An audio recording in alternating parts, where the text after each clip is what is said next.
परमात्मा हमें याद दिलाते हैं कबीर परमेश्वर जी कि आप जिस लोक में रह रहे हो ये लोक ठीक नहीं है।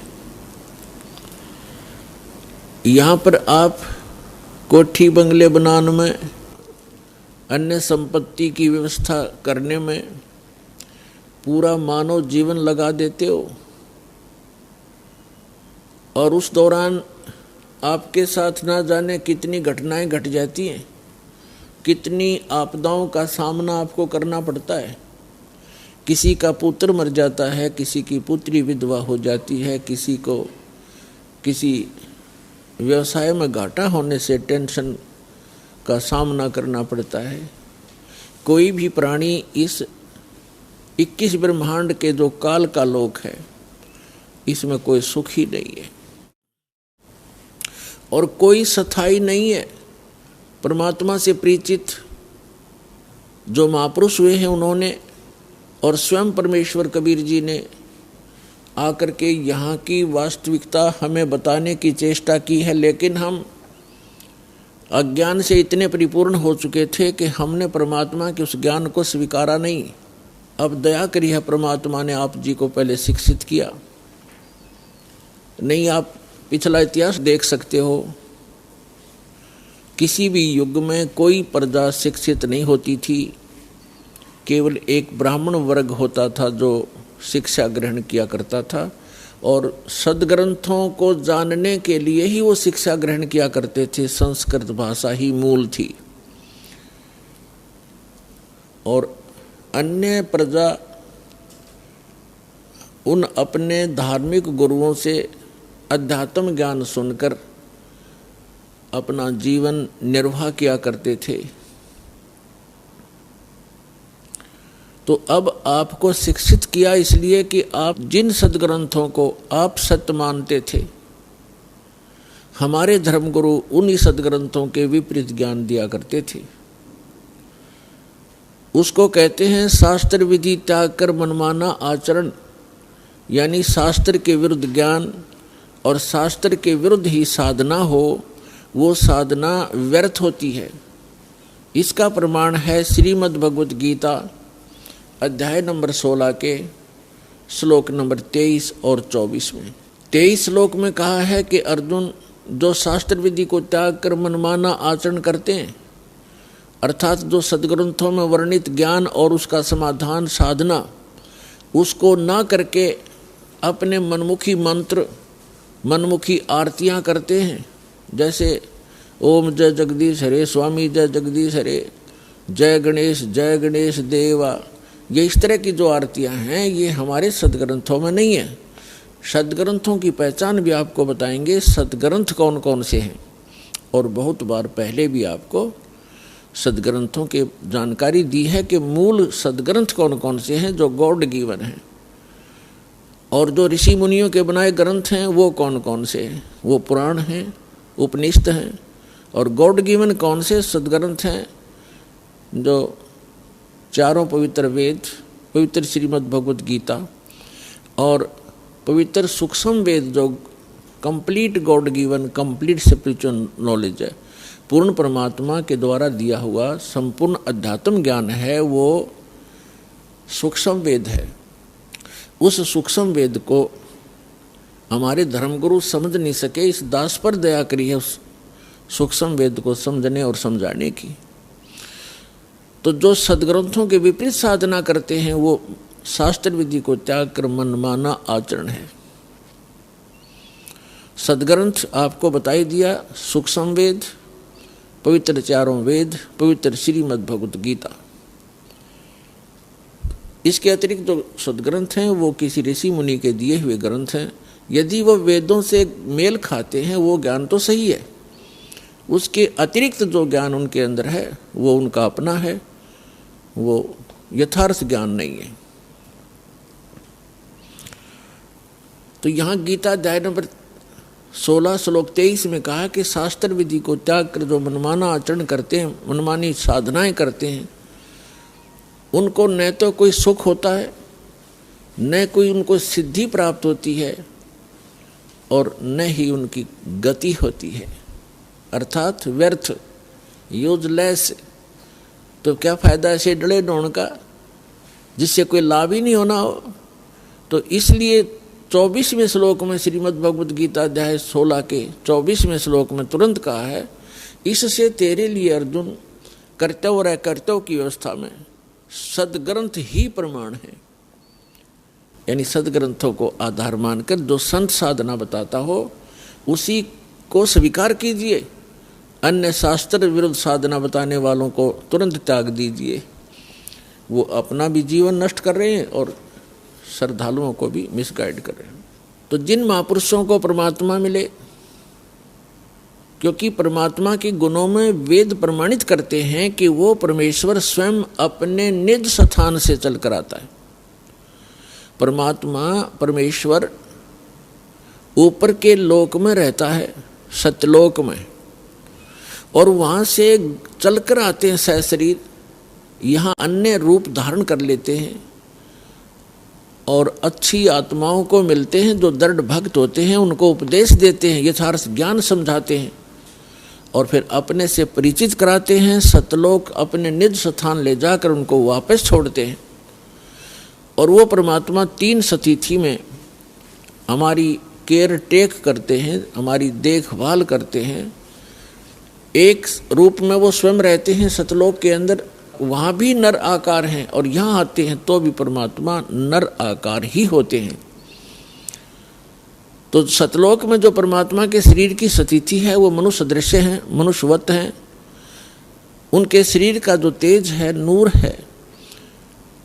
एक रोमकूप में, एक रोम कहते हैं बाल को, एक बाल में, एक रोम में करोड़ सूर्य करोड़ चंद्रमा, इन दोनों की मिलीजुली रोशनी हो, उनका जो तेज हो, परमात्मा की एक बाल की इतनी रोशनी है।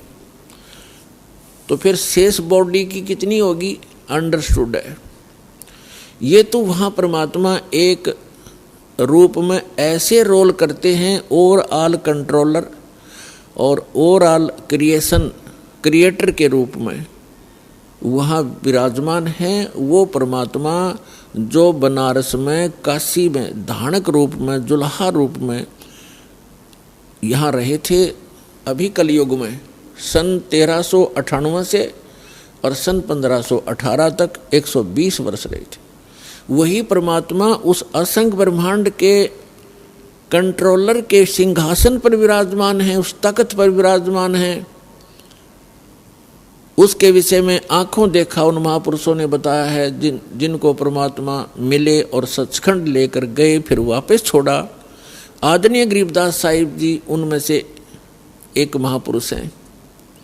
उन्होंने कहा कि अनंत कोट ब्रह्मांड का एक रति नहीं भार, और सतगुरु पुरुष कबीर हैं ये कुल के सिरजनहार। हम सुल्तानी नानक तारे दादू को उपदेश दिया, जात जुलाहा भेद नहीं पाया, वो काशी माहे कबीर हुआ। ये काशी में जुलाहा रूप में जो रहे थे परमात्मा, ये असंख्य ब्रह्मांड के स्वामी हैं। हम इनको पहचान नहीं सके क्योंकि हमने परमात्मा की परिभाषा ही गलत सुन रखी है। कोई निराकार बताता है, कोई साकार कहता है, तो श्री राम और कृष्ण, विष्णु और शंकर भगवान तक हमारी बुद्धि सीमित कर रखी थी। इसलिए हम लाल को पहचान नहीं सके। हम 10 के नोट की भी कदर जानते हैं, हम 100, 500 और 1000 के नोट को भी खूब पहचानते हैं, लेकिन हम लाल से परिचित नहीं हैं। आज भी परिचित नहीं है। यदि यहाँ कोई लाल डाल दिए जाएं, आप उनको छोड़कर चले जाओगे, और 1000 का नोट पड़ा हो तुरंत उठाओगे। चाहे किसी का ये भी कहो कि भी किसका है देखिएगा, किसी का हो तो ले लीजिए, आपको उसकी कदर है, लाल का पता नहीं। तो ये लाल है परमपिता परमात्मा कबीर जी, जो सारी सृष्टि के रचनहार और सतपुरुष कहलाते हैं, जिसको गीता अध्याय नंबर 8 के श्लोक नंबर 3 में परम अक्षर पुरुष कहा है, परम अक्षर ब्रह्म कहा है।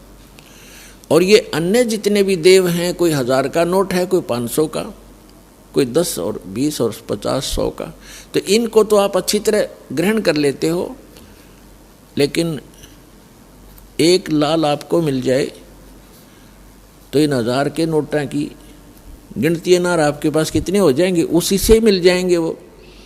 तो इस प्रकार परमात्मा कबीर जी वो लाल हैं जिनको हम पहचान नहीं सके, क्योंकि वो हमारे व्यवहार में नहीं थे और हम पहचान नहीं सके। तो उसकी अपनी पहचान कराने के लिए परमात्मा स्वयं आए और अच्छी आत्माओं को मिले जो दृढ़ भक्त पुण्य आत्माएं थी। आप देख सकते हो जिन महापुरुषों को परमात्मा मिले उस समय, आज से 200 वर्ष पहले, 250 वर्ष पहले गरीबदास जी आए थे सन 1717 में, और संवत 1774 में उनका आविर्भाव हुआ था, जन्म हुआ था। और सन 1717 आज सन 2013, 300 वर्ष पहले,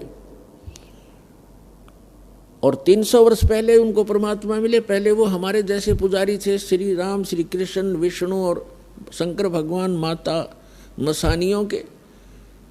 और जब उन्होंने परमात्मा को देखा, सतलोक देखा, जहाँ हम रहा करते वो स्थान देखे और वहाँ की जो सुख देखे, फिर आकर उनको वापस छोड़ा, तो फिर वो इतने दृढ़ हो गए, पूरा समाज एक तरफ और गरीबदास जी एक तरफ। ऐसे ही नानक साहिब जी, आदरणीय नानक देव जी को जो परमात्मा मिले, बेई नदी से सचखंड लेकर गए वो सतपुरुष, और फिर वापस छोड़ा उनको ला करके। उसके बाद उससे पहले वो हिंदू धर्म में जन्मे थे, सभी श्री राम और श्री विष्णु, श्री कृष्ण जी के परम पुजारी थे। और उसके बाद पूरा हिंदू समाज एक तरफ था और नानक साहिब जी एक तरफ थे, झुके नहीं, और आज उनके अनुयायियों की गिनती नहीं। तो ऐसे दृढ़ भक्तों को परमात्मा मिलते हैं, और जिस कारण से वो अपनी स्थिति को, अपनी पहचान को अपने बच्चों तक करवाते हैं। तो इस सारे कुछ अभी तक जो सत्संग दास ने किया है, इसका उद्देश्य ये है कि श्रीमद् भगवत गीता में जो प्रमाण है, ये गॉड गिवन स्पिरिचुअल नॉलेज है। श्रीमद् भगवत गीता अर्थात ये वेदों का सारांश है, और चारों वेद कबीर भगवान ने दिए थे इस ज्योत निरंजन ब्रह्म सरपुरुष इस काल के अंतःकरण में फीड कर दिए थे, ईमेल कर दी थी, फैक्स कर दिया था। और जब इसने डाउनलोड करके देखा, कंप्लीट स्पिरिचुअल नॉलेज भेजा था परमात्मा ने इस ज्योत स्वरूपी निरंजन के अंतःकरण में। इसने जब वो डाउनलोड किया, यानी अंदर से बाहर निकाला अपने अंतःकरण से, तो बाहर उन्हें पढ़कर देखा, उस कंप्लीट स्पिरिचुअल नॉलेज का, संपूर्ण अध्यात्म ज्ञान का वो पार्ट, वो भाग इसने नष्ट कर दिया जिसमें उस परम पिता की जानकारी थी और इससे उत्तम लोक की जानकारी थी, वहाँ जाने की विधि थी, उसको पाने की विधि थी। ये नहीं चाहता कि यहाँ के प्राणियों को जो इसके अंतर्गत हैं 21 ब्रह्मांड में, इनको ये जानकारी हो कि कोई और सुख स्थान है, और जहाँ जाने के बाद ना वृद्ध अवस्था होती है, ना वहाँ मृत्यु होती है, ना कोई रोग सताता है, ना किसी चीज़ का अभाव है। सब सुख पदार्थ आपको वहाँ बगैर किए ही प्राप्त होंगे। और पुण्यात्माओं, हमारी यहाँ चेष्टा प्रत्येक प्राणी की ये है कि हम काम ना करें, हम मेहनत परिश्रम कम करें और सुविधाएं सारी हों। इसलिए हम अपने बच्चों को पढ़ाते हैं, स्वयं भी पढ़ते हैं, पढ़ा करते थे कि हम बड़े अधिकारी बने और हम काम कुछ ना करें, घंटी बजाएं, नौकर आए और जो वस्तु चाहे वो खाएं, ऐसी तनख्वाह हो, कार हो, कोठी हो और सुविधाएं सारी हो। तो ये यहाँ नहीं हो सकती। यहाँ तो चाहे राष्ट्रपति बन जाए, उसने भी दिन में बहुत सी मीटिंग अटेंड करनी पड़ेंगी, नहीं तो उसको जीने नहीं दे पब्लिक, उसकी व्यवस्था है। तो इसी प्रकार सतलोक में जाने के बाद वो सुख होगा जिसकी हम खोज यहाँ कर रहे हैं। वृद्धावस्था वहाँ नहीं है, वहाँ केवल युवा शरीर रहेगा। तो कौन चाहता है वृद्ध होना, कौन चाहता है मृत्यु? लेकिन यहाँ इसका कोई विकल्प नहीं है, यहाँ तो ये कंपलसरी है, ये तो होगा ही होगा। तो इससे बचने के लिए एक साधना है, साधन है जो परमात्मा ने स्वयं आकर आप बताई और अपनी प्यारी आत्मा उन परमहंस संतों को सतलोक दिखाया और वापस छोड़ा और उनको दृढ़ कराया। तो यहाँ पर जितने भी प्राणी हैं सबकी मृत्यु होती है, और हम आजीवन जो संग्रह करते हैं वो हमारे साथ नहीं चलता। हम जिन बच्चों के लिए कोठियाँ बनाते हैं, धन जोड़ते हैं कि हमारे बच्चे हमारी मृत्यु के बाद वो सुखी होंगे, और वो बच्चे हमारे सामने ही मर जाते हैं। ऐसे बहुत से प्रमाण, ये दुखदायी घटनाएं हम समाचार पत्रों में भी सुनते हैं, टीवी पर भी देखते हैं। एक पूरा परिवार एक सत्संग सुनकर आ रहा था किसी संत का, तो उसमें इतना पक्का याद नहीं दास को कि 12 सदस्य थे पूरे परिवार के या 13 थे। उनमें से एक घर पे था और बाकी 11 या 12 सत्संग सुनने गए हुए थे, सत्संग सुनकर आ रहे थे, दुर्घटनाग्रस्त हो गए। पूरा का पूरा परिवार मारा गया, छोटे पोता पोतियां से लेकर बच्चों तक। एकला वृद्ध रह गया वो, जिसने सारी उम्र ये सोची थी घना धन इकट्ठा कर लूं, मेरे बच्चे सुखी होंगे, हम तो चलो मर जाएंगे, मेरे पोता पोती तो सुखी होंगे। पोता पोती पहले चले गए। तो यहाँ काल ने आपको धोखे में रखा हुआ है। फिर दूसरा कारण ये है कि सत्संग, संत की शरण में सत्संग सुनते हैं प्राणी, तो उनको ऐसी आपदाओं का सामना नहीं करना पड़ता। तो वो संत और सत्संग और उसकी साधना में कोई त्रुटि है जिस कारण से प्रोटेक्शन नहीं होता। और दूसरा कारण ये होता है कि संत भी सही हो, साधना भी ठीक हो, लेकिन अपने में कोई त्रुटि हो, हम नियमों का पालन ना कर रहे हों, उससे क्या होता है, फिर नाम खंडित हो जाता है। उस कारण से भी प्राणी साधक होते हुए हानि उठा लेता है, क्योंकि उसका प्रोटेक्शन समाप्त हो जाता है। जो पावर कनेक्शन उसको मिला हुआ था वो न मिलने से वो पावर वाला काम बंद हो जाता है, उसको सारी सुविधाएं बंद हो जाती हैं। जैसे आपका बिजली का कनेक्शन कट जाता है तो ना पंखा चले, ना एसी चले, ना कूलर काम करे, ना कोई पंप चले, ना कोई हैंड पंप चले, यानी सब सुविधाएं बंद हो जाती। इस प्रकार परम संत हो, साधना शास्त्र अनुकूल हो और साधक मर्यादा में रहे, फिर ये आपदा नहीं आया करती। पूर्ण परमात्मा सत्य पुरुष की साधना करने वाले साधक पर ये आपदाएं नहीं आ सकती। दुर्घटना में मृत्यु, अकाल मृत्यु या कोई अन्य दुख नहीं आने देंगे भगवान, जहाँ हमारी समर्पित भाव से साधना होगी और सत्य साधना होगी। तो फिर भी जो कहने का तात्पर्य दास का आज जो उद्देश्य है ये ज्ञान कराने का, कि हम जिन सुविधाओं को एकत्रित करने में, जोड़ने में सारा जीवन लगा देते हैं और फिर भी हम भी छोड़ चले जाते हैं और बच्चों का भी पता नहीं, हमारे सामने ही मृत्यु हो जाए, तो ये गंदा लोक है, ये लोक ठीक नहीं। अभी तक हमें इसका अल्टरनेट नहीं था। अल्टरनेट था तो इतना था कि स्वर्ग चले जाएंगे, स्वर्ग से आगे हम नहीं जानते थे। परमात्मा कबीर जी ने आके अपनी महिमा, अपना स्थान स्वयं बताया है कि एक स्थान ऐसा है जहाँ जाने के बाद साधक फिर लौटकर संसार में नहीं आता। ये परमात्मा ने आके बताया 600 वर्ष पहले, और उसके बाद भी उस परमात्मा के सूक्ष्म वेद में वर्णित ये ज्ञान है जो परमेश्वर ने, कबीर जी ने स्वयं अपने मुख से बोला, जिसको कबीर वाणी कहते हैं, जिसको सच्चिदानंद घन ब्रह्म की वाणी कहा है। उसमें वर्णित किया मालिक ने, और हमारे वेद और गीता में वर्णित है। हम नहीं समझ सके क्योंकि हमारे टीचर अल्पज्ञ थे, हमारे धर्मगुरु अल्पज्ञ थे, उनको सदग्रंथों का ज्ञान कतई नहीं था। तो उस परमात्मा ने आके स्वयं बताना पड़ा वही ज्ञान, और जिन महापुरुषों को परमात्मा मिले उन्होंने भी यही ज्ञान कराया, लेकिन उसको हम समझ नहीं सके, जिस कारण से अभी तक परमात्मा के आने से पहले तक हमें केवल स्वर्ग से आगे कोई बताने वाला नहीं था। और अब हम पता चला इन सदग्रंथों से और परमेश्वर के सुख संवेद से और जिन महापुरुषों को परमात्मा मिले उनकी अमृतवाणी से कि स्वर्ग में गए हुए प्राणी भी जन्म मृत्यु में ही रहते हैं।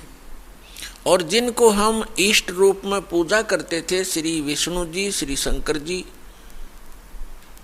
ब्रह्मा जी को तो हम पूजते नहीं थे, लेकिन आदर की दृष्टि से अवश्य देखते थे। इन तीनों का नाम हम टिप्स पर रखते थे, ब्रह्मा विष्णु महेश। ये स्वयं नासवान है जिनको हम इष्ट मानकर पूजते थे। तो जिस नासवान इष्ट की हम पूजा करेंगे तो क्या होगा, हम उसके लोक में चले जाएंगे। ये सामीप्य जो है मुक्ति प्राप्त होती है, यानी अपने इष्ट के लोक में उनके समीप रहा करेंगे। तो जब हमारे इष्ट ही मरेंगे, उनकी भी मृत्यु होगी, तो फिर वो तो जन्म मृत्यु फिर बनी रही, तो स्थायी स्थान नहीं हुआ वो। तो जो आज प्रसंग है कि जिस लोक में हम रह रहे हैं ये लोक अच्छा नहीं है, और हमें केवल स्वर्ग तक का ही ज्ञान हमारे धर्म गुरुओं ने कराया। परमेश्वर ने आकर अपनी अमृतवाणी में ये ज्ञान दिया कि एक और लोक है जहां आप सदा सुखी रहोगे, आपका जरा मरण नहीं होगा। जरा माने वृद्धावस्था, मरण माने मृत्यु। लेकिन वो ज्ञान हमारे गले उतरा नहीं, क्योंकि हम अपने धर्म गुरुओं पर, विशेषकर हिंदू धर्म के में जन्मे हम प्राणी, अपने धर्म गुरुओं पर पूर्ण विश्वास किया करते थे कि ये संस्कृत के मास्टर हैं और सभी सदग्रंथ संस्कृत भाषा में लिपिबद्ध हैं। हमारे को कभी अविश्वास नहीं हुआ, इसलिए हमने परमात्मा के दिए हुए उस ज्ञान पर कभी ध्यान नहीं दिया। और साथ में ये भी हमारे एक इंजेक्शन लगा दिया करते कि कबीर जी तो अशिक्षित थे, उन्होंने संस्कृत पढ़ी नहीं, क्योंकि संस्कृत केवल ब्राह्मण ही पढ़ा करते थे। और कई ब्राह्मणों के पास गए, उनको संस्कृत नहीं पढ़ाई, इसलिए वो उठपटांग भाषा बनाकर गाते थे। ऐसी सोच थी हमारे इन ऋषि महर्षियों की, वो परमात्मा को समझ नहीं सके। और उस परमेश्वर की वाणी में ये पहले लिपिबद्ध था, जो हमारे सदग्रंथ भी बताते हैं। क्योंकि परमात्मा ने जो ज्ञान दिया वो अपने द्वारा रची हुई सृष्टि का और सारे विधान स्वयं बनाया हुआ था, वो अपनी सिंपल लैंग्वेज में बोल दिया। अब जो प्रसंग चल रहा है कि उस परमात्मा ने भी बताया था कि एक सतलोक है जहाँ जाने के बाद, जहाँ जन्म मृत्यु नहीं होती, जहाँ वृद्धावस्था नहीं है, वहाँ किसी चीज़ का अभाव नहीं है, वहाँ सब सदाबहार वृक्ष हैं, सदाबहार सब मेवा हैं और दूधों की नदियाँ बहती हैं। वहाँ पर अमृत के सरोवर भरे हुए हैं, मीठे जल के समुद्र भरे हुए, हीरे पन्ने ज्वारातों के वहाँ पहाड़ हैं, जो यहाँ पर मिट्टी और पत्थर के पहाड़ हैं। झरने बहते हैं, वहाँ वर्षा होती है, बगैर बादल के फुहार चल पड़ती है। सुंदर शरीर है आपका, कभी वृद्धावस्था नहीं होती, मृत्यु नहीं होती। वहाँ आपका परिवार होगा। जैसे धीरे धीरे यहाँ एक, पहले हम अकेले थे, विवाह हुआ जब 2 हो गए, बच्चे हुए जब 5-4 और हो गए, और फिर धीरे धीरे पोते पर पोते हो गए, तो हमारा कितना अच्छा परिवार और कैसा दिल लग रहा है। और 1 मिनट में ना जाने पोता मर जा, पोती मर जा, बेटा मर जा, बेटी मर जा, स्वयं की टिकट कट जा, तो खा के ये स्थान, तो वो स्थान है जहाँ पर हम कभी मरेंगे नहीं।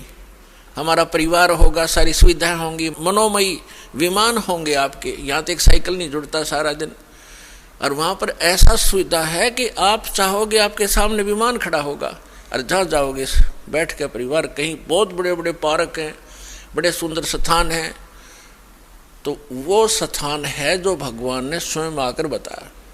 और इसी का परम समर्थन हमारे सदग्रंथों ने दिया। जैसे गीता ज्ञानदाता ये सरपुरुष है। श्रीमद् भगवत गीता अध्याय नंबर 15 के श्लोक नंबर 16 और 17 में 3 पुरुष हैं। पुरुष माने प्रभु, स्वामी, मालिक, ब्रह्म कहो, पुरुष कहो, भगवान कहो, राम कहो, साहेब कहो। ये 3 पुरुष बताए, एक सरपुरुष, एक अक्षर पुरुष। और 15वें अध्याय के, गीता के 15वें अध्याय के 17वें श्लोक में सरपुरुष और अक्षर पुरुष से कोई और बताया जो श्रेष्ठ भगवान है, पुरुषोत्तम है। उत्तम पुरुष है तू अन्य परमात्मा इति उदाहरते। जिसको परमात्मा कहा जाता है, वास्तव में वो पुरुष तो इन दोनों से, सरपुरुष और अक्षर पुरुष से कोई अन्य है, और वही तीनों लोकों में प्रवेश करके सबका धारण पोषण करता है। ये तीन पुरुष है, तीन प्रभु हैं।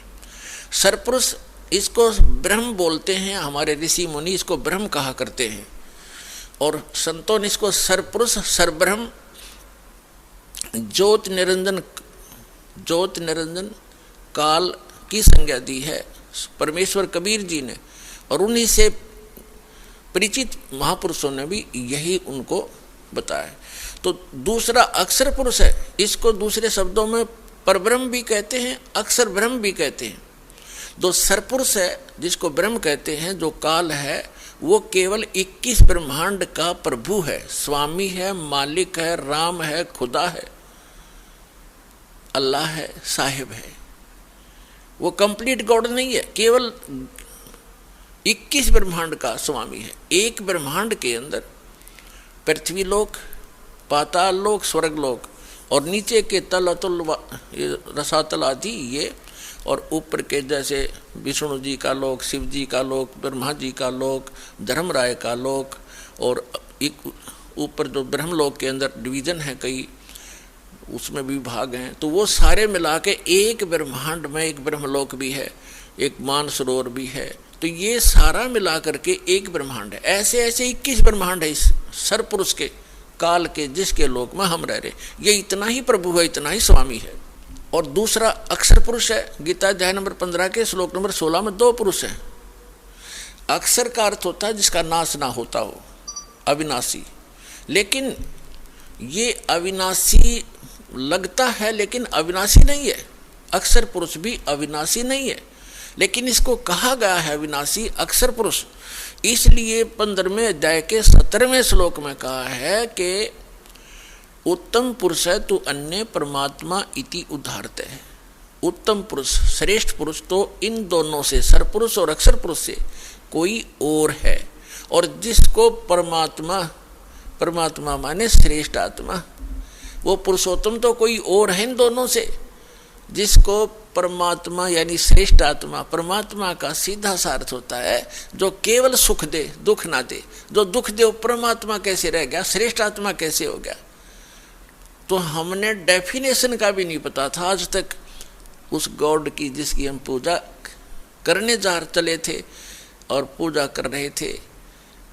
तो हम ऐसे ही धूल अंधेरे में घूम रहे थे, जंगल में भटका रखे थे, हमें कोई रास्ता नहीं था। तो इसमें लिखा फिर ये लोग चरम आविष्य विवर्ती अवय ईश्वर है, जो तीनों लोकों में प्रवेश करके सबका धारण पोषण करता है, वो है अविनाशी परमात्मा, अवय ईश्वर है, वो है अविनाशी। ऊपर वाले को अक्षर पुरुष को भी अक्षर का अर्थ वैसे अविनाशी होता है, लेकिन ये रिजेक्ट कर दिया यहाँ पर कि इन दोनों से अन्य है जो वास्तव में अविनाशी है। अभी सारी डिटेल को समझाएंगे आज के सत्संग में। पहले जो प्रसंग चल रहा था कि वो परमात्मा ही आकर स्वयं ज्ञान देता है, और उसने आकर के हमें बताया कि इससे हटकर कोई और स्थान है जहाँ आप पहले रहा करते थे, और अपनी गलती के कारण आप बालकपन करके आप यहाँ आ गए, गंधलोक में फंस गए। अब यहाँ से जाने का विकल्प आपके पास नहीं रहा, ना किसी ऋषि महर्षि और संत और ब्रह्मा विष्णु महेश को भी यहाँ से वापस जाने के मार्ग का पता नहीं। तो उसके लिए परमात्मा स्वयं आते। जो प्रसंग चल रहा था कि परमात्मा तीन, अब जो ये प्रसंग चल रहा है इसको थोड़ा सा यहाँ करते हैं। तो परमात्मा 3 स्थिति में बताया आपको कि जो सतलोक में रहता है, जहाँ हम रहते थे, वहाँ करोड़ सूर्य करोड़ चंद्रमा मिला दे उनका ऐसा एक रोम का प्रकाश है। फिर परमात्मा अन्य हल्का तेज पुंज का रूप बनाकर कभी भी आकर प्रकट हो जाते हैं एक संत साधु की, महात्मा की वेशभूषा में। और तीसरी स्थिति जो सेकंड या तीसरी स्थिति है, सेकंड स्थिति परमात्मा की यह है, प्रत्येक युग में वो एक शिशु रूप धारण, वहाँ से चल कर आते हैं सहस्रीर कमल के फूल पर, एक सरोवर के अंदर कमल के फूल पर शिशु रूप धारण करके विराजमान होते हैं। वहाँ से निसंतान संपत्ति, जिनके बच्चे नहीं होते, उठा ले जाता है और फिर उसकी परवरिश वहाँ होती है। फिर धीरे धीरे 5 वर्ष की आयु में ही वो बड़े बड़े विद्वानों के छक्के छुड़ाना शुरू कर देते अपने अध्यात्म ज्ञान के आधार से। अब हम फिर आते हैं उसी प्रसंग पर, हम फिर आते हैं गीता अध्याय नंबर 15 के श्लोक नंबर 16 और 17 पे, क्योंकि प्रसंग चला है कि एक परमात्मा ने भी आकर बताया और इन सदग्रंथों में भी प्रमाण है कि कोई ऐसा स्थान है जहाँ जाने के बाद साधक फिर लौटकर संसार में कभी नहीं आते, वह स्थायी स्थान पाते हैं। और जब तक हम इस काल के लोक में हैं, कितनी साधना कर लें उस सत्य पुरुष के बताए उस सत्य ज्ञान के आधार से जब तक सत साधना नहीं करेंगे तो हमारी जन्म मृत्यु सदा बनी रहेगी। उसके लिए परमात्मा से परिचित संत आदरणीय गरीबदास साहिब जी कहते हैं कि आगे गए ना बावड़े रहते भी सब जाही, बिन साहेब की बंदगी कहीं ठोर ठिकाना नहीं। कहते हैं कि आगे चले गए वो तो वापस आए नहीं आपको कुछ बतावें कि हमारे साथ क्या बना, और जो शेष बचे हैं वो भी चले जाएंगे। यहाँ किसी उस सत्य साधना वो पूर्ण परमात्मा की भक्ति के बिना कहीं ठोर ठिकाना नहीं। जैसे आज आप चाहे प्रधानमंत्री बने हो किसी देश के और मृत्यु होगी, कोई पुण्य किया है उसके आधार से आप स्वर्ग जाओगे इस जीवन में, तो स्वर्ग के अंदर अपनी पूंजी को समाप्त होते ही आपकी ऐसी मृत्यु होगी जैसे यहाँ हो गई। तो यहाँ से चलो फिर स्वर्ग में पुण्य समाप्त होते ही वहाँ से चलो फिर नरक में अपना पाप भोगोगे, वहाँ कष्ट उठाओगे। जब वो समय पूरा होता है होते ही फिर कहेंगे चलो, वहाँ भी नहीं रख सकते। उसके बाद फिर गधा बने गधे का जीवन पूरा करते ही फिर चलो, फिर कुत्ता बनो, कुत्ते का जीवन पूरा होते फिर चलो मरो, और फिर मनुष्य बन गए फिर मरो, फिर वहाँ जाओ स्वर्ग में फिर चलो, खा के ये जीवन। तो ये चलो मिटेगी सतलोक में जाने से। और वो चलो ना तो ब्रह्मा की मिट्टी, ना विष्णु की, ना शिव जी की, और ना सरपुरुष की, ना अक्षर पुरुष की, केवल परम अक्षर पुरुष परम अक्षर ब्रह्म है वो परमात्मा जो स्वयं वास्तव में अविनाशी है। उसकी साधना करने से भी साधक उस लोक में चले जाते हैं जहाँ प्राणी कभी नहीं मरते, कभी वृद्ध नहीं होते, और वहाँ सदा युवा शरीर रहता है और वापस लौट कर इस गंदे लोक में फिर नहीं आते। श्रीमद् भगवद गीता अध्याय नंबर 2 के श्लोक नंबर 12 में, अध्याय नंबर 4 के श्लोक नंबर 5 और 9 में, गीता अध्याय नंबर 10 के श्लोक नंबर 2 में ये गीता ज्ञानदाता अर्थात सरपुरुष कह रहा है। ये गीता का ज्ञान श्री कृष्ण जी में प्रवेश करके ये सरपुरुष बोल रहा है, काल बोल रहा है, जिसका ये स्वयं प्रमाण दे रहा है गीता अध्याय नंबर 11 के श्लोक नंबर 32 में कि अर्जुन मैं काल हूँ और इन सभी लोगों का नाश करने के लिए, सभी योद्धाओं का नाश करने के लिए मैं अब प्रवृत्त हुआ हूँ। अब श्री कृष्ण में प्रकट हुआ हूँ, मैं बड़ा हूँ, इसमें प्रवेश हुआ हूँ। श्री कृष्ण ने पहले कभी नहीं कहा मैं काल हूँ, और नहीं तो श्री कृष्ण तो पहले ही वहाँ खड़े थे। अब कैसे कहते कि मैं अब प्रवृत्त हुआ हूँ। ये दास का सत्संग है, सीडी बना रखी है कि श्रीमद् भगवद गीता का ज्ञान किसने दिया, उससे आप डिटेल जान सकते हो। अब प्रसंग दूसरा है, यहाँ ये विषय अब शॉर्ट आउट नहीं करूँगा, अन्य जो विषय वही करूँगा। तो इसने ये खुद कहता है कि अर्जुन तेरे और मेरे बहुत जन्म हो चुके हैं, तू नहीं जानता मैं जानता हूँ।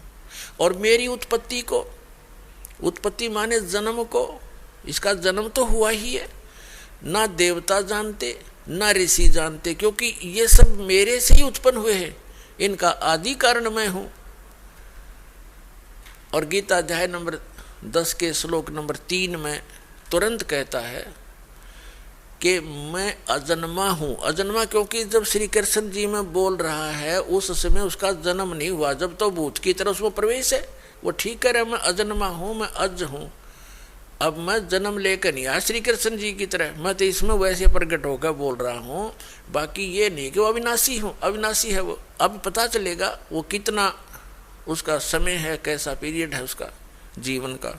अब जो प्रसंग है कि जब हम अब ये जैसे श्री मद देवी भागवत यानी देवी पुराण के अंदर सचित्र मोटा टाइप गीता प्रेस गोरखपुर से प्रकाशित जो हिंदू समाज के श्रद्धालु शिरोधार्य हैं और अपने सबके घरों पर रखी हैं, जो जरा सी भी भगवान में आस्था रखता है, उसके तीसरे स्कंद में 123 पृष्ठ पर विष्णु जी स्वयं स्वीकार करते हैं, अपनी माता दुर्गा की वो स्तुति कर रहे हैं कि तुम शुद्ध स्वरूपा हो, ये सारा संसार तुम ही से उद्भासित हो रहा है, मैं ब्रह्मा और शंकर आपकी कृपा से ही विद्यमान है, हमारा तो आविर्भाव माने जन्म और तिरोभाव माने मृत्यु हुआ करता है, हम अविनाशी नहीं है। और स्वयं और भगवान विष्णु जी कह रहे हैं कि आप ही प्रकृति देवी हो। भगवान शंकर कहते हैं कि जब ब्रह्मा जी विष्णु जी के बाद ब्रह्मा जी आप उत्पन्न हुए तो क्या मैं आपका पुत्र नहीं हुआ, तमोगुणी लीला करने वाला। तो कहने का भाव ये है कि ये भी नासवान है, इनकी जन्म मृत्यु होती है, इनकी जीवनी में लिखा है, अभी आपको सुनाया। यदि हम विष्णु जी की पूजा करते हैं, श्री कृष्ण जी की करते हैं या श्री राम की करते हैं, तो हम विष्णु जी की पूजा कर रहे हैं। और हम शंकर जी की पूजा करते हैं तो हम जैसे विष्णु जी की पूजा करेंगे, विष्णु जी के लोक में जाएंगे, स्वर्ग के अंदर। उनका स्वर्ग समझो एक रेस्टोरेंट है, प्रत्येक उसके अंदर डिस्ट्रिक्ट के अंदर होता है, प्रत्येक शहर में होते हैं रेस्टोरेंट। वो जैसा शहर जिस अतिथि का है उसमें वैसे ही रेस्टोरेंट उपलब्ध होते हैं। जहाँ घने धनी लोग जाते हैं वहाँ पर बहुत अच्छी सुविधा और सब बकवादों से जो है युक्त वहाँ पर रेस्टोरेंट मिलते हैं। तो जितने ज़्यादा पुण्यकर्मी प्राणी होंगे उनको जिस लोक में वो जाएंगे वो अच्छा रेस्टोरेंट देंगे, उनको अच्छी सुविधाएं प्राप्त होंगी, उनकी जेब कटेगी खुद की, पैसे उनके अपने खर्च होते हैं जो रेस्टोरेंटों में जाते हैं।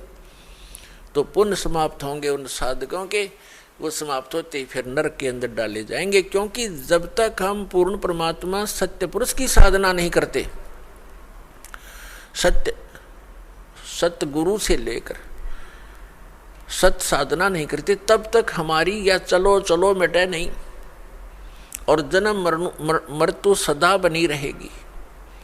और दोनों ही कर्म भोगने पड़ेंगे, तब तक हमने पुण्य भी भोगने पड़ेंगे और पाप भी भोगने पड़ेंगे।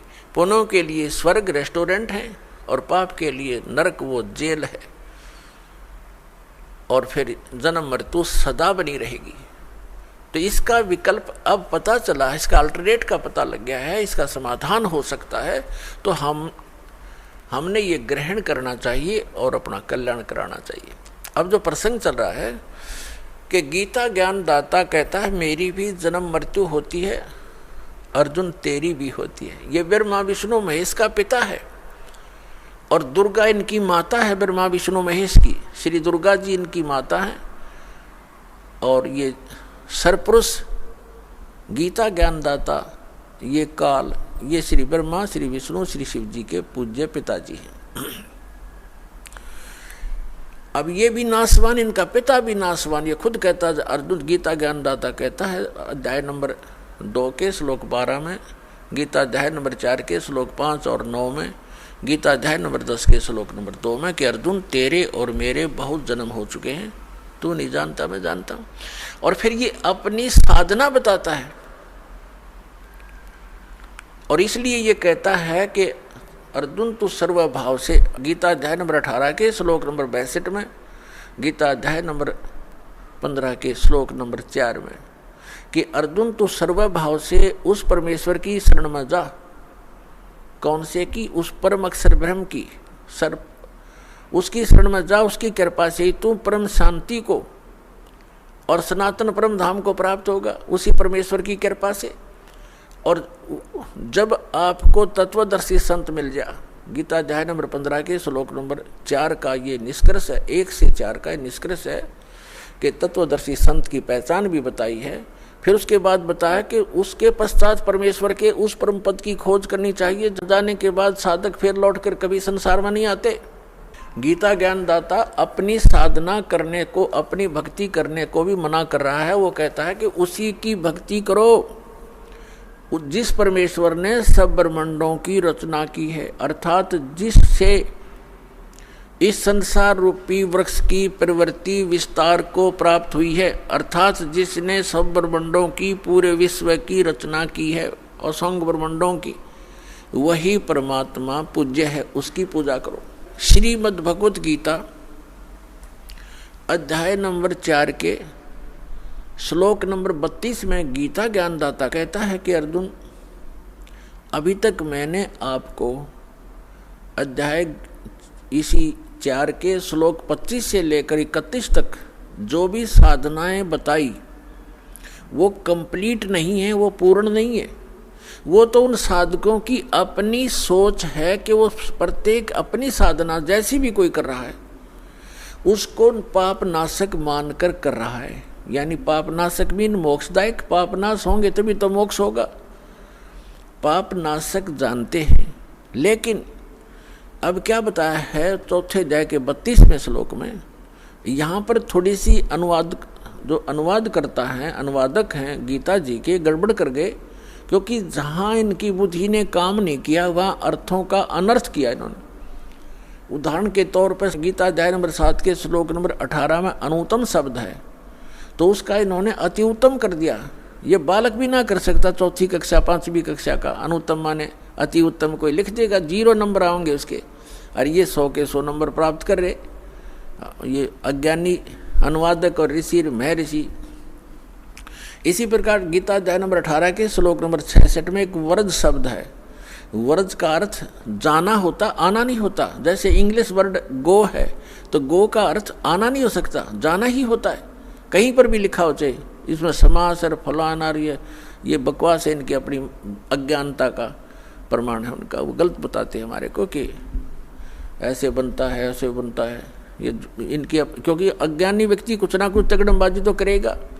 तो इस प्रकार इन्होंने अनर्थ कर दी। यहाँ पर भी गीता अध्याय नंबर 4 के श्लोक नंबर 32 में एक ब्रह्मणे शब्द है, ब्रह्मणे मुखे, इन्होंने यहाँ कर दिया। ब्रह्मणे मुखे का अर्थ अनुवादकों ने, सभी ने, वेद की वाणी में, जबकि यहाँ करना था सच्चिदानंद घन ब्रह्म की वाणी में विस्तार के साथ सभी धार्मिक अनुष्ठानों यज्ञों की जानकारी कही गई है। वो सच्चिदानंद घन ब्रह्म की वाणी में ब्रह्मणे मुखे, ब्रह्मणे का अर्थ होता है बड़ा भगवान।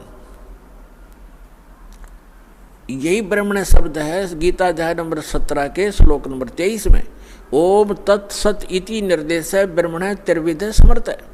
तो वहाँ ब्रह्मणे शब्द है, तो उस ब्रह्मणे शब्द का वहाँ उन्होंने सही अनुवाद कर रखा है, सच्चिदानंद घन ब्रह्म कर रखा है। तो यहाँ भी सच्चिदानंद घन ब्रह्म ही होना चाहिए था। गीता अध्याय नंबर 4 के श्लोक नंबर, हम फिर आते हैं 32 पर।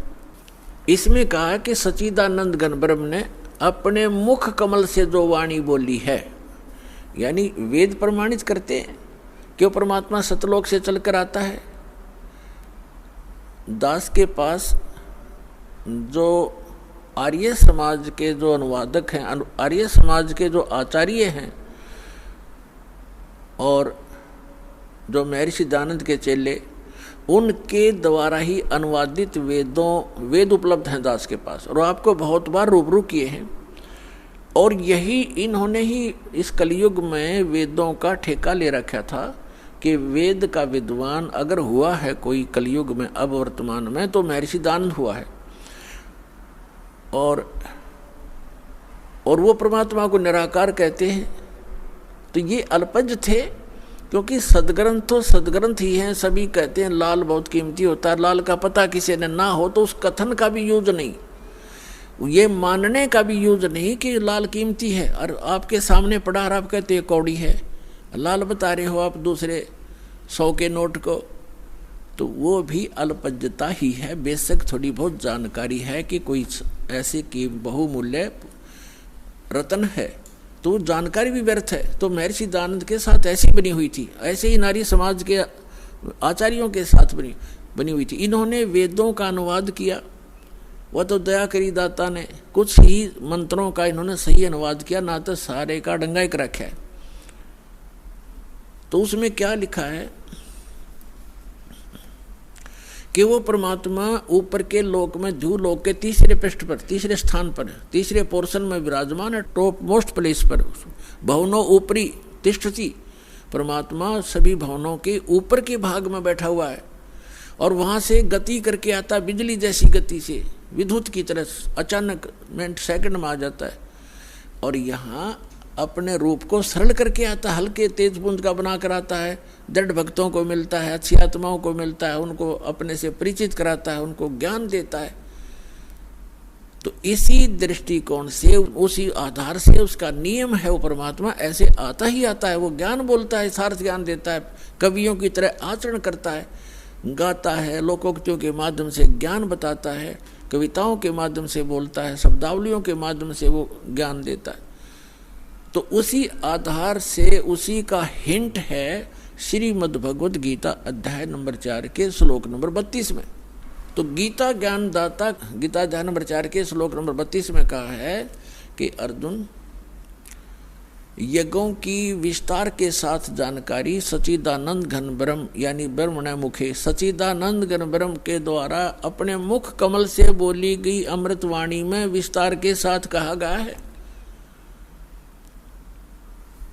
और उसको जानने के बाद सभी कर्मों से, सभी दुखों से तू मुक्त हो जाएगा।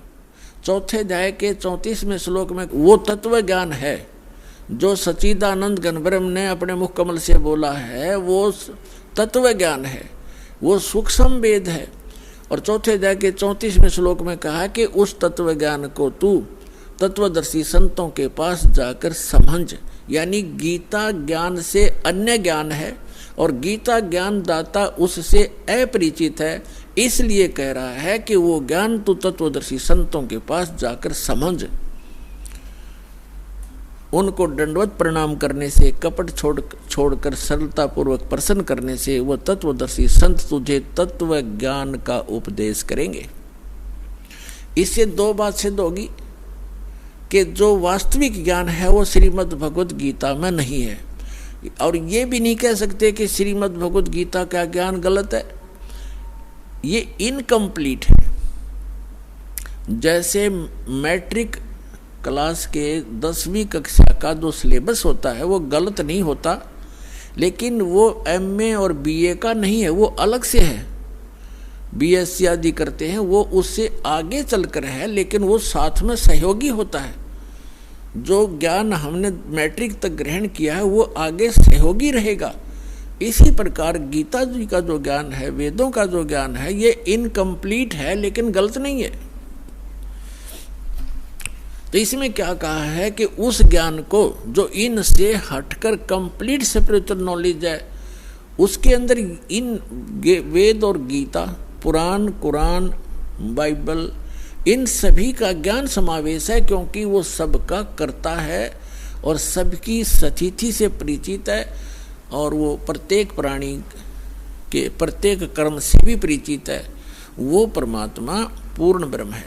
तो यहाँ प्रसंग चल रहा है कि उस तत्व ज्ञान को तत्वदर्शी संतों के पास जाकर समझे। अब हम आते हैं गीता अध्याय नंबर 7 के श्लोक नंबर 29 में।